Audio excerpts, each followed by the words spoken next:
मी विधानसभा प्रमुख अनिल बांगारे पुरे ईशान्य मुंबईतर्फे आमचे सर्व शिवसेनेचे जेवढे पण कार्यकर्ते आहेत त्यांनी आता आमची पूजा केली आहे। आम्ही सर्वांनी गणपतीची पूजा केली आहे की आमचे परत आमच्या सर्वांचे सन्माननीय लाडके मुख्यमंत्री एकनाथजी शिंदे साहेब परत मुख्यमंत्री पदावर रुजू हो अशी आमची सर्व देवाकडे आम्ही प्रार्थना केली आहे आणि ती प्रार्थना देव स्वीकार करेल असं आम्हाला हे आहे।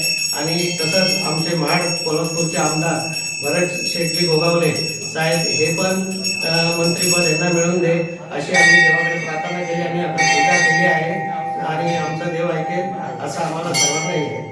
गणपती बाप्पा